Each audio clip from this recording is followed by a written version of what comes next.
नमस्कार दोस्तों, स्वागत है आपके अपने YouTube चैनल संस्कृत अड्डा पर। दोस्तों, आज की जो वीडियो इसमें हम करने वाले हैं आपका जो यहाँ पर KVS का जो एग्ज़ाम है उसके लिए महत्वपूर्ण क्वेश्चनों को, जिसमें आज की जो वीडियो है इसमें हम आपका चतुर्थ अध्याय जो चौथा जो लेसन है उसको हम आज की वीडियो में करने वाले हैं व्याकरण विधि में। तो व्याकरण विधि का ये चौथा लेसन है, चतुर्थ अध्याय। इससे पहले हमने इसके जो 3 जो लेसन हैं वो कर लिए हैं। इसके साथ ही आपकी रुचिरा भाग 1, 2, 3 और जो सेमुसी भाग कक्षा 9 वाली इसका एक भाग ये हमने कंप्लीट कर लिया है। अब हम यहाँ पर व्याकरण विधि का जो चतुर्थ जो लेसन है आज की वीडियो में करने वाले हैं, और जिसमें यहाँ पर शब्द रूप सामान्य परिचय दिया गया है जो आपके एग्ज़ाम के लिए महत्वपूर्ण रहेगा। और इसके ये जो यहाँ पर सिर्फ KVS का एग्ज़ाम ही नहीं, आपका कोई भी अन्य कॉम्पिटिटिव एग्ज़ाम है संस्कृत वाला, कोई सा भी है, उस सभी के लिए यहाँ पर ये महत्वपूर्ण रहेंगे, क्योंकि एग्ज़ाम में जो ग्रामर जो होती है वो कभी नहीं बदलती है, चाहे कोई सा भी एग्ज़ाम हो। तो सभी के लिए यहाँ पर महत्वपूर्ण है, चाहे आप KVS के एग्ज़ाम की तैयारी कर रहे हों या फिर अन्य की। और अगर आपने हमारी इससे पहले वाली जो वीडियो नहीं देखी है तो इसे आप आई बटन पे क्लिक करके देख सकते हैं, और या फिर हमारे चैनल की जो प्लेलिस्ट है जो KVS के नाम से जो बनी हुई है प्लेलिस्ट, तो वहाँ पर जाकर आप इन सभी वीडियो को देख सकते हैं। जितनी भी हमने अभी तक के ये भाग करा दिए गए हैं तो सभी के सभी जो आपको इस प्लेलिस्ट में मिल जाएंगे, तो वहाँ जाकर जो आप इन सभी को देख सकते हैं अगर आपने अभी तक ये नहीं देखे हैं। और वीडियो शुरू करने से पहले अगर आपने अब तक हमारे चैनल को सब्सक्राइब नहीं किया तो सब्सक्राइब कर लीजिएगा, और साथ में घंटी वाला कोने से दबाकर ऑल पे क्लिक जरूर कर लीजिएगा, जिससे आपको हमारे आने वाली जो वीडियो उसकी नोटिफिकेशन मिलती रहेगी। और दोस्तों, वीडियो को लाइक, कमेंट और शेयर जरूर कीजिएगा। और आप हमारा जो दूसरा चैनल है रीडिंग लवर्स के नाम से, इसे भी सब्सक्राइब कर सकते हैं, क्योंकि जब कोई नई वैकेंसी है इससे संबंधित महत्वपूर्ण जो अपडेट आती है तो इस चैनल पर हम डालते रहते हैं। इसका लिंक और हमारा जो टेलीग्राम ग्रुप है, इन दोनों का लिंक आपको इस वीडियो के डिस्क्रिप्शन में मिल जाएगा। तो वहाँ से आप हमारे चैनल पर भी पहुँच जाओगे और हमारा जो टेलीग्राम ग्रुप है उस पर भी आप पहुँच जाओगे। और ये वाला जो चैनल है इस पर हम आपके जो अन्य जो GK जो क्वेश्चन आते जो हैं तो वो इस चैनल पर हम करा रहे हैं, और इसके साथ ही जो आपके इंग्लिश वगैरह हैं वो भी जा इस चैनल पर हम करा रहे हैं, तो आप जा उनको देख लीजिएगा। तो अब जब हम अपनी जो यहाँ पर वीडियो जो शुरू कर लेते हैं, शब्द रूप सामान्य परिचय। तो यहाँ पर बताया गया है कि वाक्य की जो सबसे छोटी इकाई है उसे कहते हैं हम शब्द। अब शब्दों के भी अनेक रूप, जिसमें संज्ञा, सर्वनाम, विशेषण ये होते हैं। और व्याकरण की भाषा में क्रियापदों को छोड़कर वाक्य के अन्य पदों को नाम कहा जाता है। इसी प्रकार से व्यक्ति, वस्तु, स्थान, भाव, क्रिया आदि का बोध कराने वाले शब्दों का हम संज्ञा कहते हैं। तो ये आ जाता है आपका यहाँ पर संज्ञा वाला क्वेश्चन। संज्ञा किसे कहते हैं? किसी व्यक्ति, वस्तु, स्थान, भाव आदि का बोध कराने वाले जो शब्द हैं उनको हम संज्ञा कहते हैं। और वाक्य की सबसे छोटी इकाई को हम शब्द कहते हैं। संस्कृत भाषा में प्रयोग करने के लिए इन शब्दों को पद बनाया जाता है। संज्ञा, सर्वनाम आदि शब्दों को पद बनाने हेतु इनमें प्रथमा, द्वितीय आदि जो विभक्तियां हैं ये लगाई जाती हैं। और इन शब्द रूपों या पदों का प्रयोग पुल्लिंग, स्त्रीलिंग, नपुंसकलिंग तथा एकवचन, द्विवचन, बहुवचन में भिन्न भिन्न रूपों में होता है, और इन्हें सामान्यतः हम शब्द रूप कहते हैं। तो ये होते हैं आपके शब्द रूप, जो आपके ये राम के, हरि के, लता के ये आपने पढ़े होंगे, तो इन्हें हम शब्द रूप कहते हैं। और ये सुबंत भी आपने पढ़े होंगे, तो सुबंत भी इन्हीं को कहा जाता है। संज्ञा आदि शब्दों में जुड़ने वाली विभक्तियाँ होती हैं। अब विभक्तियाँ कितनी हैं? तो ये 7 होती हैं, और इन विभक्तियों को 3 वचन, एक वचन, द्विवचन, बहुवचन में बनने वाले रूपों के लिए जिन विभक्ति प्रत्ययों की पाणिनि के द्वारा कल्पना की गई है उन्हें हम शुभ कहते हैं। आपने शुभंत पढ़े होंगे, जो जैसे कि हमने अभी बात की थी, शुभंत, शुभ तिगंतम, आपने शुभंत, तिगंत, शुभंत मतलब जो राम के शब्द रूप हैं, तिगंत जो आपके धातु हैं, तो उन्हें हम शुभ कह देते हैं, शुभंत। इनका परिचय यहाँ पर दिया गया है। अब ये एक फार्मूला कह सकते हैं आप, सूत्र है जिसके द्वारा आपके जो रूप हैं ये सिद्ध होते हैं। कितने हैं ये? 7 विभक्तियाँ हैं और 3 एकवचन, द्विवचन, बहुवचन।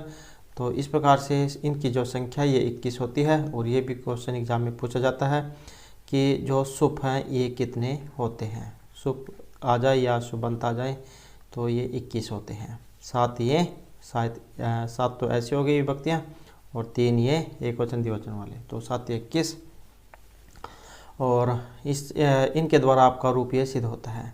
जैसे सु और जस, जस जो इसका शेष बचता है, सु का ये ओ वगैरह इनका लोप होकर ये विसर्गा बनती है। उसके बाद आउट, सस, इन आउट का अवशेष बचेगा और सस का अशेष बचेगा, ऐसे जस का अस बचेगा। टा भ्याम भीस, टा का आशेष बचेगा, भ्याम भीस का भी शेष रहता है, ईसा का लोप हो जाता है। गे भ्याम भ्यास, गे का ए बचता है, भ्याम भ्यास का भ्या जो है शेष बचेगा। गसी भ्याम भ्यास, ऐसे गसी में अशेष बचेगा, भ्याम और भ्यास का भी है। गस ओस आम, गस में अशेष बचेगा, ओस का औ और आम। ऐसे ही गी औस सुप, गी में भी ई शेष बचेगा, औस का औ और सुप का सु शेष बचता है। तो इनके द्वारा ये रूप जा बनते हैं। ये प्रत्यय शब्दों के साथ जुड़कर अनेक रूप बनाते हैं। इन विभक्तियों के अतिरिक्त संबोधन के लिए भी प्रथमा विभक्ति की ही प्रत्ययों का प्रयोग किया जाता है, किंतु संबोधन एक वचन में प्रथमा एक वचन के रूप में अंतर होता है। रूप निर्देश से रूप भेद को स्पष्ट किया गया है।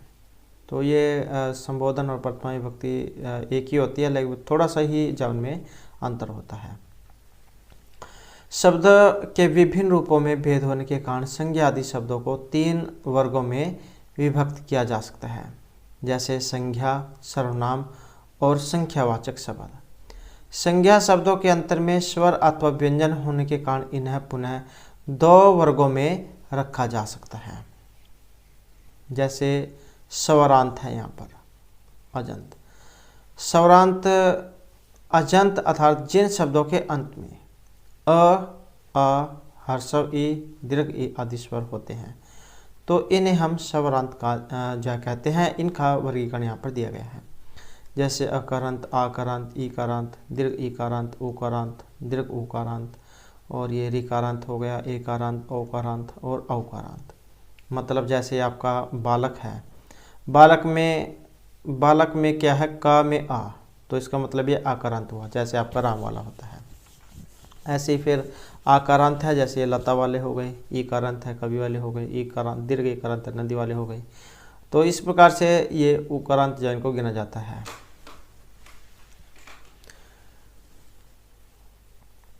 उसके बाद आ जाते हैं यहाँ पर व्यंजनांत। जिन शब्दों के अंत में क, च, ट, त ये व्यंजन होते हैं उन्हें व्यंजनांत कहा जाता है। ग, य, ण, य इन व्यंजनों को छोड़कर प्रायः सभी व्यंजनों से अंत होने वाले शब्द पाए जाते हैं। इनमें भी च, ज, त, थ, द, ध, न, श, ह व्यंजनों से अंत होने वाले शब्द अधिकतर प्रयुक्त होते हैं। अतः इनकी गणना चकार, जकार, तकार, दकार, धकार, नकारांत, पकारांत, भ, र, व, श और ये मूर्धन्य श, जिसे पेट पटा सा भी कह देते हैं कई बार, मूर्धन्य श, ये दंत्य श हो गया, हकार आदि रूपों में की जाती है। जैसे यहाँ पर जलमुच हो गया, विपरीत, श्रीमत, जगत, राजन, दिस, पयस आदि। तो ये भी जैसे वैसे ही आपके रूप हैं। यहाँ आकारांत पुल्लिंग जैसे बालक है, आकारांत जैसे बालिका हो गई, या फिर आप अन्य भी इसके अलावा कोई और रूप देख सकते हैं, लता हो गई जिसमें बाद में आ आता हो। जैसे बालक में अ है, ऐसे यहाँ पर बालिका में आ है। इसके अलावा कोई और भी रूप देख सकते हैं। आकारांत नपुंसकलिंग फल हो गया और नकारांत पुल्लिंग हो गया राजन। शब्दों के विभिन्न विभक्तियों में रूप दिए जा रहे हैं, तो इनके रूप यहाँ पर दिए गए हैं जो आपके एग्ज़ाम के लिए महत्वपूर्ण होंगे, क्योंकि एग्ज़ाम में शब्द रूप, धातु रूप ये जरूर आते हैं। तो जैसे यहाँ पर ये आया है हमारा बालक का शब्द रूप, बालक के समान ही यहाँ पर जितने और अन्य हैं वे सभी आकारांत जितने भी हैं, आकारांत वाले जैसे ये हैं, तो ये सभी के सभी आपके राम की तरह ही चलेंगे। एक याद कर लो, चाहे बालक का या राम का, सभी को आप जहाँ हल कर लोगे। तो इसके रूप जैसे प्रथमा है बालक हैं, बालकौ बालकाः, बालकम बालकौ बालकान, बालकेन बालकाभ्याम बालकै, बालकाय बालकाभ्याम बालकेभ्यः, बालकात् बालकाभ्याम बालकेभ्यः, बालकस्य बालकेहो बालकानां बालके बालकेहो बालकेषु, हे बालक हे बालकौ हे बालकाः। अब यहाँ पर कुछ ये विभक्ति हैं जो लगभग जो है एक समान होती है। जैसे ये वाली तो हैं दोनों, ये भी एक समान बनती हैं, ये भी एक समान ही होती हैं, और षष्ठी सप्तमी वाली ये भी एक समान होती हैं। और कुछ जो रूप है उनमें ये पंचमी षष्ठी लगभग एक समान होती है। कुछ ऐसे रूप होते हैं जिनमें ये एक समान होती है। तो इस प्रकार से जो आपका यहाँ पर ये रूप है। और इसी के समान जो है यहाँ पर यह वृक्ष, अध्यापक, छात्र, नर, देव आदि सभी आकारांत पुल्लिंग शब्दों के रूप इसी प्रकार से बनेंगे। उसके बाद जो हमारा दूसरा है यहाँ पर, यह है आपका आकारांत। आकारांत है, स्त्रीलिंग है, जैसे बालिका है। और इसके रूप कैसे चलेंगे, जैसे बालिका बालिके बालिकाः, बालिकाम बालिके बालिकाः, बालिकया बालिकाभ्याम बालिकाभिः, बालिकाई बालिकाभ्याम बालिकाभ्यः, बालिकायाः बालिकाभ्याम बालिकाभ्यः, बालिकायाः बालिकयोः बालिकानां बालिकियां बालिकयोः बालिकासु, हे बालिके हे बालिके हे बालिकाः। तो यहाँ पर भी सेम वैसे ही अब आप देख सकते हैं, ये वाले सेम हैं, ये वाले सेम हैं, और पंचमी षष्ठी इसमें दोनों यहाँ पर इसमें सेम हो गई है, और ये वाले सेम हैं। तो इस प्रकार से जो आप इसको याद कर सकते हैं। इसी के समान जितने भी आप उन बोल के देख सकते हैं जिसके बाद में आ की आवाज़ आती है, आ की साउंड आएगी, तो ये सभी आकारांत होंगे। जैसे लता, बाला, विद्या, सभी आकारांत स्त्रीलिंग शब्दों के रूप इसी के समान ही बनेंगे। उसके बाद है यहाँ पर फल का शब्द रूप, और ये क्या है, नपुंसक लिंग में है, और क्या है, आकारांत भी है। और इसके जो रूप है फिर वो कैसे बनेंगे, तो ये जो नपुंसक लिंग जो होते हैं इनमें शुरू की जो दो विभक्तियाँ हैं सिर्फ वही अलग होती हैं, बाकी और सभी के सभी जो आपका पुल्लिंग के समान रूप बनता है, सिर्फ पहली दो विभक्तियाँ ही अलग होती हैं। तो इसके कैसे चलेगी, जैसे फलम फले फलानी, फलम फले फलानी, फलेन फलाभ्याम फलाई, फलाय फलाभ्याम फलेभ्यः, फलात् फलाभ्याम फलेभ्यः, फलस्य फलिहो फलानां फले फलिहो फलेषु, हे फलम हे फले हे फलानी ही। तो इस प्रकार से सिर्फ नपुंसक लिंग जो होगा दो ही विभक्ति अलग होंगी, और सभी के सभी आपका ये पुल्लिंग के समान बनता है। जैसे यहाँ पर देख सकते हैं, इसमें सभी के सभी ये बालकाय बालकात् बालकस्य बालके बालकेहो बालकेषु, ये देख सकते हैं आप सभी सिर्फ की जो दो विभक्तियाँ हैं इसमें, ये जो दो विभक्तियाँ यही अलग है, और सभी के सभी जो इसी के समान यहाँ पर रूप इसमें बना है। ये देख सकते हैं आप, सारा सारा वैसे ही है, फलाई फलात् फलस्य फलेषु। तो सिर्फ शुरू की दो विभक्तियाँ नपुंसक लिंग में अलग होती हैं। आकारांत नपुंसक लिंग शब्दों के तृतीय विभक्ति से सप्तमी विभक्ति तक के रूप पुल्लिंग शब्दों के रूपों की भांति ही होते हैं। अन्य आकारांत नपुंसक लिंग शब्द जिसमें मित्र, वन, अरण्य, मुख, कमल, पुष्प आदि के रूप भी इसी के समान ही बनेंगे। तो सिर्फ शुरू की दो विभक्तियाँ अलग होंगी। उसके बाद हमारा नेक्स्ट जो है ये आपका नकारांत वाला जो पुल्लिंग शब्द रूप वो दिया गया है। जैसे इसके रूप चलेंगे, राजा राजानौ राजान है, राजानम राजानौ राज्य है, राज्य राजभ्याम राजभिः, राज्य राजभ्याम राजभ्यः, राज्य है राजभ्याम राजभ्यः, राज्य है राजो राजम राजी राजो रासो, हे राजन हे राजानौ हे राजान है। अब यहाँ पर ये दो तीन विभक्ति हैं जो ज़्यादातर एग्जाम में आती है। एक तो ये आपकी सप्तमी वाली राज्य राजनी, ये जो दो रूप बने हैं यही ज़्यादातर एग्जाम में आती है, और एक दो जाए ये भी आ जाती है कई बार। तो ये यही है जो 1-2 एग्ज़ाम में पूछ जाती है, एक ये वाली आती है। तो वैसे तो आपका सभी के सभी जो रूप है ये याद होना चाहिए, तो इनको जो आपने ज़्यादा याद रखना है, क्योंकि आप जैसे कैसे भी याद करो ये तो एग्ज़ाम में ज़्यादा पूछी जाती हैं। और पाठ्यक्रम में निर्धारित अन्य शब्दों के रूप यहाँ पर दिए गए हैं तथा अधोलिखित स्वरांत, व्यंजनांत एवं सर्वनाम शब्दों के रूप परिशिष्ट में दिखाए गए हैं। जैसे यहाँ पर स्वरांत वाले हो गए लता, मणि, पति, भूपति, नदी, भानु, धेनु, मधु, पितृ, मातृ, गौ, धौ, नौ और अक्षी। और ये तो आपके स्वरांत हैं। और उसके बाद है व्यंजनांत वाले, व्यंजन वाले, जिसमें भवत, आत्मन, विध्वस, चंद्रमस, वाच, गच्छत, पुम, पथिन, गिर, अहन, पयस, ये आपके व्यंजनांत है। उसके बाद है यहाँ पर सर्वनाम वाले, सर्व, यत, तत्, एतत्, किम, ईदम, सभी लिंगों में, अस्मद, युष्मद, अदस, इदृश, कतिपय, उब और कीदृश, ये सभी और ये सर्वनाम है। उसके बाद है संख्या शब्द, जिसमें 1, 2, 3, 4, 5 ये आ जाते हैं। तो इस प्रकार से यहाँ पर आपके ये शब्द रूप हैं। उसके बाद जो यहाँ पर इसका आ जाता है ये अभ्यास। अभ्यास जो है आपने इनके जो शब्द रूप है वही फिल करने हैं, ज़्यादा कुछ नहीं है इसमें अभ्यास में। जैसे पहला है यहाँ पर जलम पवित्रम वर्तते, तो गंगा का षष्ठी एक वचन में आपने बनाना है गंगायाः। और उसके बाद बालिका का तृतीय बहुवचन में आपने बनाना है, तो बालिका भी ये हो जाएगा इसका। और जैसे कि हमने पढ़ा अभी। उसके बाद है यहाँ पर गगन का सप्तमी एक वचन में जब हम बनाएंगे आकारांत है, जैसे रामे होता है ऐसे गगने हो जाएगा। उसके बाद धेनु का है, धेनु का षष्ठी एक वचन में उकारांत है, ये हर्ष उकारांत, तो इसका जब हम बनाएंगे धेनु हो दुग्धम मधुरम भवति, तो ये षष्ठी एक वचन बनते हैं। उसके बाद है यहाँ पर नदी का शब्द रूप, और ये क्या है दीर्घ इकारांत है, तो द्वितीय एक वचन में जब हम बनाएंगे तो नदीम इसका बनेगा। नेक्स्ट आ जाता है हमारे यहाँ पर विध्वस शब्द है, विध्वस मतलब विद्वान होता है, षष्ठी बहुवचन में जब हम इसका बनाएंगे तो इसका बनेगा विदुषाम, विदुषाम चांसेस सम्मानीय यानी।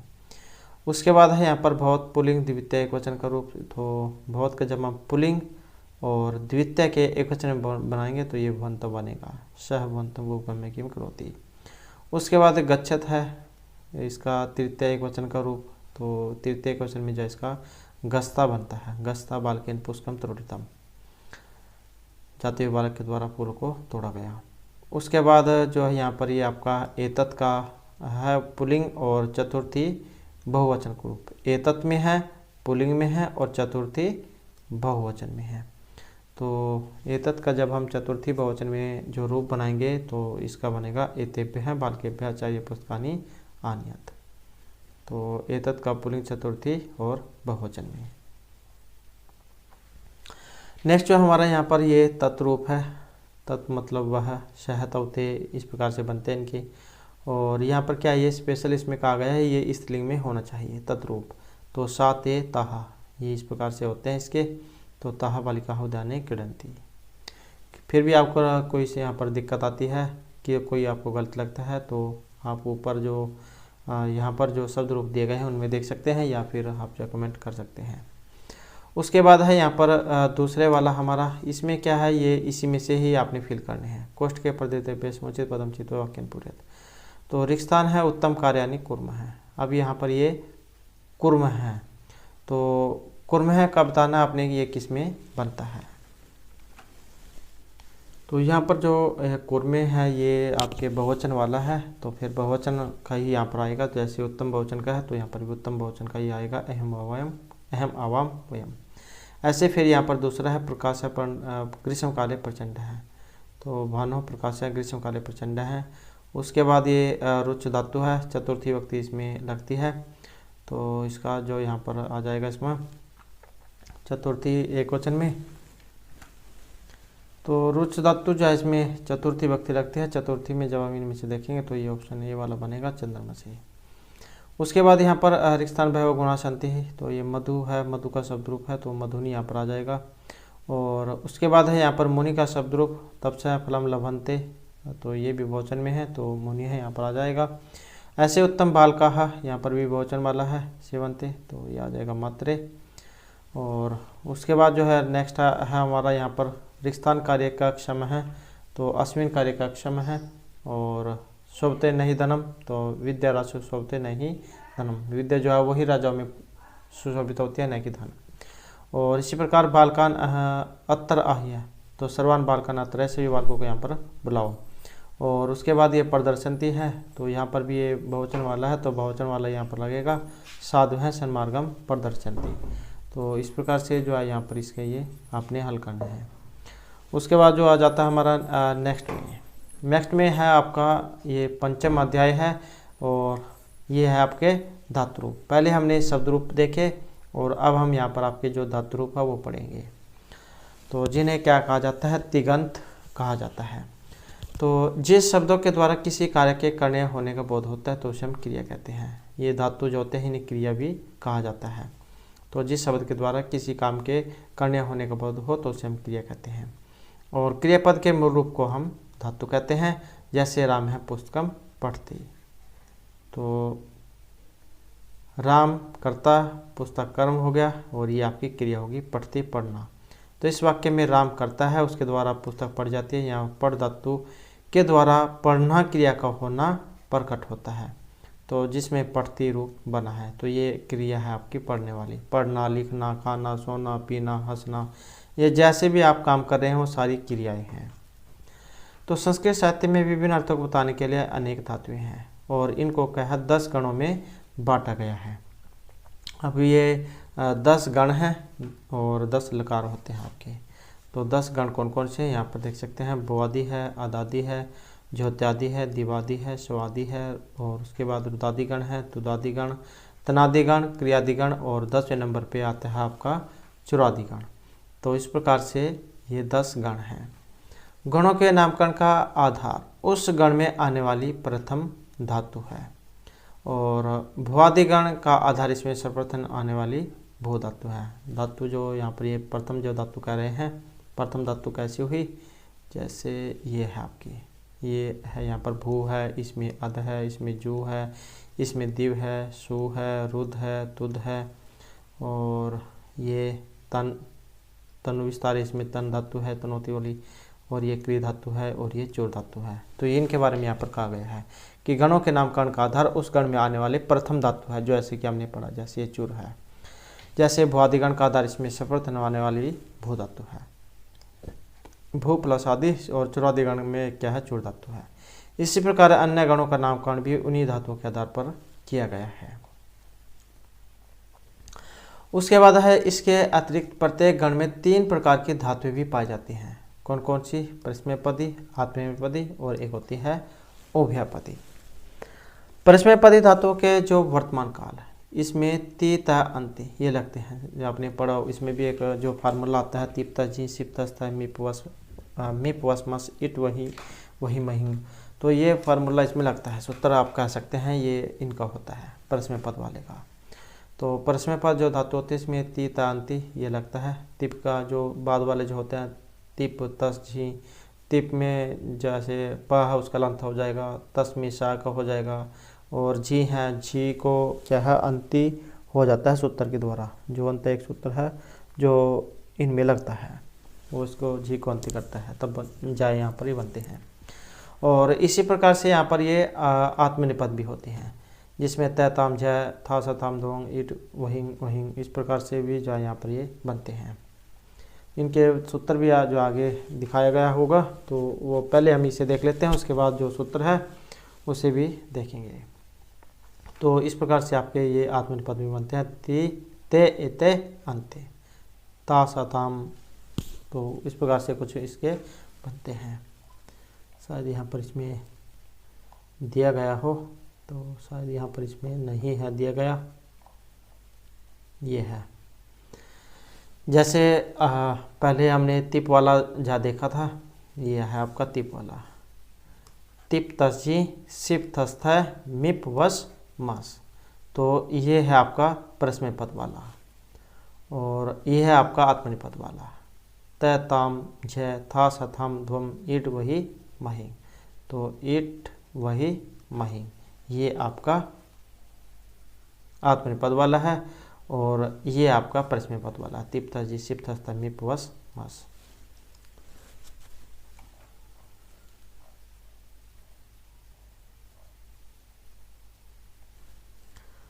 तो इनके ये आपके आत्मनेपद वाले हैं। ते ईते अंते, सेवते सेवते सेवंते। पठ लिख गम आदि धातुओं का परस्मय पद में प्रयोग होता है, जबकि सेव मुद लभ आदि धातुओं को हम आत्मनेपद में प्रयोग करते हैं। इनके अतिरिक्त कुछ धातुएं ऐसी भी होती हैं जो उभयपदी होती हैं, जिनमें दोनों ही प्रकार के रूप बन जाते हैं। क्री धातु हो गई एक, तो आपकी भ्रू होगी, पच हो गई, आदि धातुएं उल्लिखित की जा सकती हैं। क्री परस्मय पद में कुरोति बनता है और आत्मनेपद होने पर कुरुते बनता है। उभयपदी धातुओं का याद क्रियाफल कृतगामी हो तो आत्मनेपद में परगामी हो तो परस्मय पद का प्रयोग किया जाता है। काल एवं विधि आदि अर्थों के आधार पर संस्कृत व्याकरण में भी 10 लकार हैं। जैसे कि हमने ऊपर पढ़ा 10 आपके गण थे, ऐसे ही क्या है 10 यहाँ पर लकार हैं। 10 क्या है लकार। लकार आप यहाँ पर कौन कौन से हैं, जैसे लट लकार है, लट लकार, लिट लकार, लुट, लिट, लेट, लोट, लंग, और ये आपका विधिलिंग प्लस आश्रलिंग, और लरिंग है और ये लिंग है। यहाँ पर शायद एक इसमें ये दूसरा होना चाहिए था, ये वाला आश्रलिंग आ जाता है यहाँ पर, आश्रलिंग हो गया, लिंग हो गया। तो इस प्रकार से जो आप ये 10 हैं। और लट लकार वर्तमान काल को व्यक्त करने के लिए लट लकार का प्रयोग किया जाता है, जो इस समय काम हो रहा है वर्तमान समय में। जैसे राम है पाठम पढ़ते, छात्र हैं गुरुम सेवते, ये आपका आत्मनेपद वाला है सेव धातु, और ये परस्मय पद वाला है। लिट लकार का प्रयोग ऐसी घटनाओं को वर्णन करने के लिए होता है जो हमारी आंखों के सामने न घटी हो और ऐतिहासिक भी हो, जैसे राम राजा हुए हैं। जैसे यहाँ पर भी आया है राम है रावणम जगान, तो ये यहाँ पर लिट जो लकार है हंद जगत धातु जो है, जैसे यह अधभक्षण धातु है। तो इस प्रकार से ये कोई सी भी धातु हो तो ये लिट लकार जो है उसका यहाँ पर प्रयोग इसमें हुआ है। जगान मारने अर्थ में, राम ने रावण को मारा। उसके बाद जो लुट लकार है, भविष्यत काल की क्रिया को व्यक्त करने के लिए लुट लकार का प्रयोग किया जाता है, किंतु यह काल अद्यतन आज का नहीं होना चाहिए। स्वयं प्रधानमंत्री रूस देशम गत्ता, स्वयं एक होता है हया, एक होता है स्वयं। स्वयं होता है आने वाला कल और हया होता है बीता हुआ कल। तो यहाँ पर ये आने वाला कल है कि आने वाला जो कल है इसमें प्रधानमंत्री रूस देश में जाएंगे। उसके बाद है हमारा यहाँ पर लिट लकार। तो सामान्य भविष्यत काल की घटनाओं को व्यक्त करने के लिए लिट लकार का हम प्रयोग करते हैं। जैसे सह लेखम लेखिष्यति, वह लिखेगा, तो ये लिट लकार जो है उसमें इसका प्रयोग हुआ है कि वह कोई लेख लिखेगा। उसके बाद आ जाता है लेट लकार। अनेक कालों तथा अनेक मनोभावों को प्रकट करने वाले इस लकार का प्रयोग वेद में प्रयुक्त होता था, लौकिक संस्कृत में इसका अभाव है। तो ये जो लेट लकार है ये इस समय वर्तमान में ज़्यादा प्रचलन में नहीं है, क्योंकि इसका जो प्रयोग है पहले जो वेद जो होता था उसमें इसका प्रयोग किया जाता था। उसके बाद आ जाता है हमारा लोट लकार। आज्ञा देने के भाव को प्रकट करने के लिए लोट लकार का प्रयोग किया जाता है। जैसे सह गृह कार्यम करोतु, कि वह घर का काम करें या वह घर का काम करो, तो इस प्रकार से जहाँ पर किसी को आज्ञा दी जाती है। उसके बाद आ जाता है हमारा लंग लकार। अंधतन भूतकाल की क्रिया को बताने के लिए लंग लकार का प्रयोग किया जाता है। जैसे राम है पाठम अपठत, तो ये अपठत जो है लंग लकार में है कि राम ने पाठ पढ़ लिया है या उसने पाठ पढ़ा। उसके बाद आ जाता है चाहिए या करे आदि विधियात्मक भाव को प्रकट करने के लिए विधिलिंग लकार जो है इसका प्रयोग किया जाता है। आप चाहिए के अर्थ में समझ सकते हैं। जैसे स लेखम लिखित, उसके द्वारा लेख लिखा जाना चाहिए। उसके बाद आ जाता है हमारा लिंग लकार। लिंग जो है इसका एक भेद है आश्रय लिंग, और इसका प्रयोग आशीर्वाद के लिए होता है, जैसे त्वम चिरायु भूयः। तो यहाँ पर ये जो भूया जो आया है ये आपका आश्रय लिंग में बना है। उसके बाद हमारा आ जाता है लुंग लकार। सामान्य भूतकाल की क्रिया को व्यक्त करने के लिए लुंग लकार का प्रयोग किया जाता है, जैसे पूरा राजा नल है अभूत। तो सामान्य भूतकाल जो है उसमें ये इसका प्रयोग किया जाता है अभूत। धातु यहाँ पर भू है और लुंग लकार में अभूत इसका बनता है। तो पूरा राजा नल है अभूत, तो क्योंकि राजा नल जो ये पहले हुए हैं। उसके बाद आ जाता है हमारा लिंग लकार। तो भाषा में कभी ऐसी स्थिति भी आ जाती है जब किसी एक क्रिया के न होने पर दूसरी क्रिया में सफलता नहीं मिलती। वैसी स्थिति में लिंग लकार का प्रयोग किया जाता है कि भाषा में कभी ऐसी स्थिति भी आ जाती है जब किसी एक क्रिया के न होने पर दूसरी क्रिया में सफलता नहीं मिलती। वैसी स्थिति में हम लिंग जो लकार है उसका प्रयोग करते हैं। यदि वर्षा अभविष्यत तर्हि दुर्भिक्षम न अभविष्यत। यदि वर्षा होगी तो कोई भी भूखा नहीं होगा, न अभविष्यत। तो ये संभावना जो होती है कि ऐसा होता तो मैं ऐसे कर देता, तो उसमें लिंग लकार जो है उसका प्रयोग किया जाता है। तो परस्मैपदी क्रियाओं में लगने वाले 9 प्रत्यय हैं।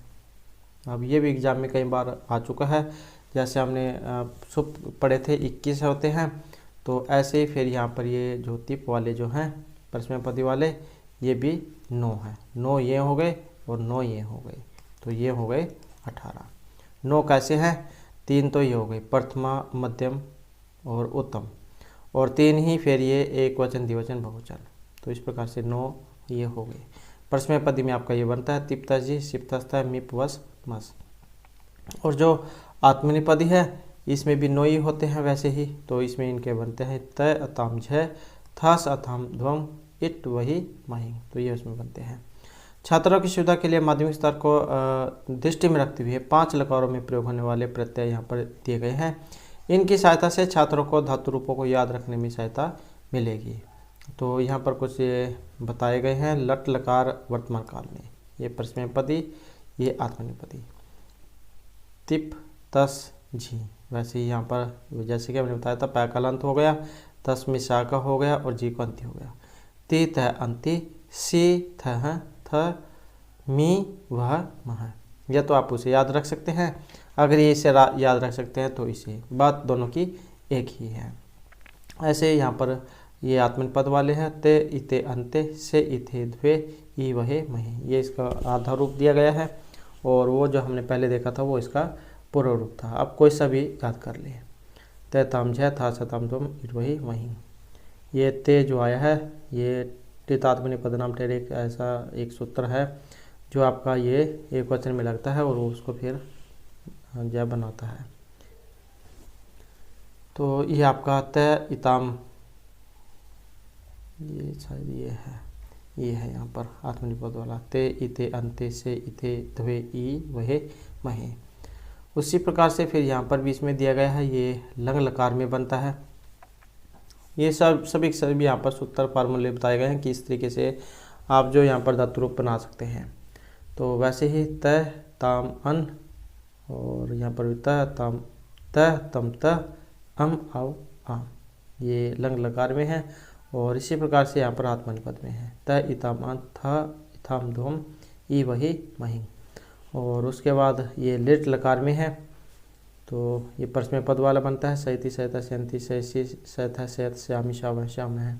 और ये आपका आत्मनिपद में है सयते सयते सयंते सय से सयथे सयध्वे सय सय वहे सय महे। उसके बाद जो नेक्स्ट फार्मूला यहाँ पर बताया गया है ये आपका लोट लकार वाला है आज्ञाधेनार्थ में। तो जैसे आपने उसमें पढ़ा होगा पठतो पठताम पठंतु पठ पठतम पठत पठानी पठावटाम, तो ये वैसे ही है। पठतु में देख सकते हैं आप ये तु ताम अंतु अ तम त आनी आव आम, तो इस प्रकार से है। ताम इताम अंताम शव इताम धोम ये आवहि आ महे। उसी प्रकार से फिर यहाँ पर ये जो विधिलिंग लकार है इसमें आता है। विधिलिंग लकार में बनेगा इत इताम इयुः इहि इतम इत इयम इयु ईम। और ऐसे ही यहाँ पर आत्मनेपद पद में ईत इयताम ईरन, ईथाह इयथाम ईध्वम, इया इवहि इमहि। तो परस्मैपद पद पठ और आत्मनेपद ही सेव धातु के सभी पुरुष और वचनों में रूप यहाँ पर इसमें बनते हैं। उसके बाद ये लट लकार का है, जैसे हमने लट लकार वाली पढ़ी थी, पठती पढ़ते पठंती पठसी पठता है पठत पठामी पठावा पठामे, ये आपके परस्मैपद पद का है और ये आपके आत्मनेपद के हैं सेव वाले। सेवते सेवेते सेवंती, सेव से सेवेथे, सेवध्वे सेवे सेवहे सेवा महे। तो आप ये जो ये है जैसे सेव धातु है, आप आत्मनेपद वाले में इसे रखकर देख सकते हैं, इसी प्रकार से इसके रूप बनेंगे। उसके बाद फिर यहाँ पर ये लंग लकार में है पठ धातु वाला, तो अपठत अपठतम अपठन अपठह अपठतम अपठत अपठम अपठाव अपठाम, ऐसे इसमें है असेवित असेविताम असेवंत असेवताह असेविताम असेध्वम असेवे असेवहे असेवा मही। नेक्स्ट आ जाता है हमारा यहाँ पर लिट लकार का, तो इसमें पठिष्यति पठिष्यतः पठिष्यन्ति पठिष्यसि पठिष्यतः पठिष्यत पठिष्यामि पठिष्यावः पठिष्यामि, और ये आत्मनेपद का है। सेविष्यते सेविष्यते सेविष्यन्ते सेविष्यसे सेविष्यथे सेविष्यध्वे सेविष्य सेविष्यवहे सेविष्यामहे। और नेक्स्ट हमारा यहाँ पर लोट लकार आज्ञा देने अर्थ में, परस्मै पद में बनेगा पठतो पठताम पठंतो पठ पठतम पठत पठानी पठाओ पठाम, और ये आत्मनेपद में है सेवताम सेविताम सेवंताम सेवशव सेवेथाम सेवधूम सेवई सेवहि सेवा मही। नेक्स्ट आ जाता है हमारे यहाँ पर जो विध लिंग चाहिए अर्थ में है, और परस्मै पद में पठेत पठितम पठेयुः पठे पठेतम पठेत पठेयम पठेव पठेम, और जो आत्मनेपद है इसमें सेवेत सेवयताम सेवेरन सेवेथाह सेवयथाम सेवध्वम सेवया सेवहि सेवा मही। इस प्रकार से आपका विध लिंग लकार में बनेगा।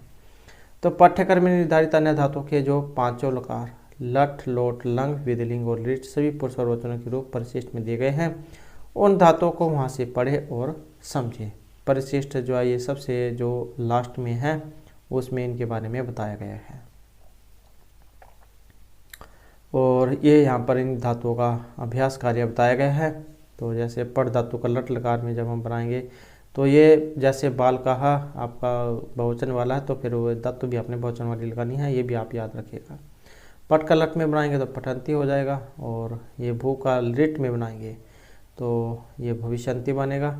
और उसके बाद ये क्रीड़ धातु खेलने अर्थ वाली, जब हम इसका लंग लकार में बनाएंगे और ये भी दे सकते हैं तो हम युवाम यूयम, तो इसका जब हम बनाएंगे तो ये अक्रीड़त जो बनेगा, अक्रीड़त अक्रीड़तम अक्रीड़न अक्रीड़ः क्रीड़तम अक्रीड़त, तो ये बिना हलंत वाला होगा क्योंकि तो हम युवाम यूयम ये बहुवचन वाला है।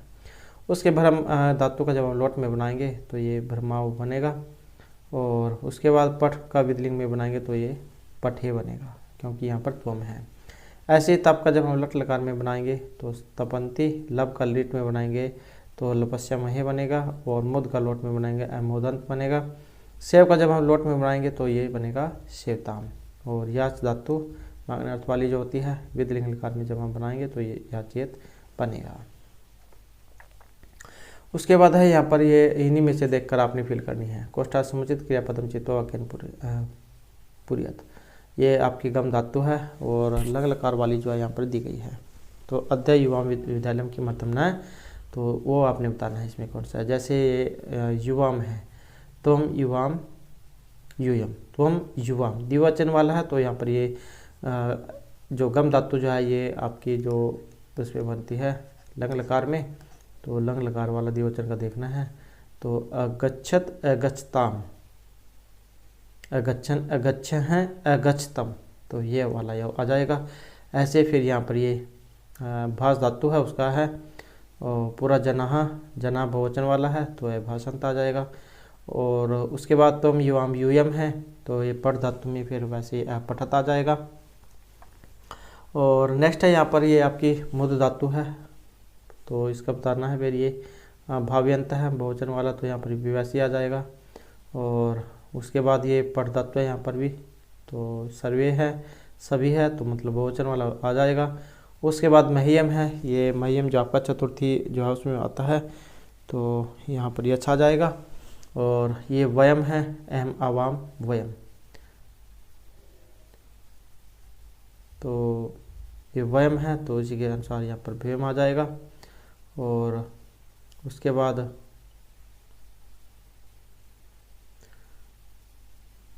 ये त्वम है तो त्वम के अनुसार गम धातु का जब हम बनाएंगे तो एक वचन वाला बनेगा गमिष्यसि। और उसके बाद ये पूज धातु है पूजनार्थ वाली तो विद्वान सर्वत्र पूजन्ते। और उसके बाद अद्यतवे समाचार पत्र में तुम सर्वे जानन्ति, क्योंकि ये समाचार पत्र जो है वो उसके अनुसार आपने बताना है। तो सर्वे है तो जानन्ति। तो ये आपके यहाँ पर अभ्यास है। फिर भी इनमें अगर आपको कहीं पर कोई कमी लगती है तो आप जो है कमेंट कर दीजिएगा। तो इस प्रकार से जो है यहाँ पर आपके ये शब्द रूप और धातु रूप थे। और नेक्स्ट जो वीडियो होगी इसमें फिर हम आपका जो यहाँ पर छठा जो लेसन है 6वां अध्याय उपसर्ग, उसको हम नेक्स्ट वीडियो में करेंगे। और उससे पहले अगर आपने अब तक हमारे चैनल को सब्सक्राइब नहीं किया तो सब्सक्राइब कर लीजिएगा। और हमारे साथ अंत बनाने के लिए धन्यवाद।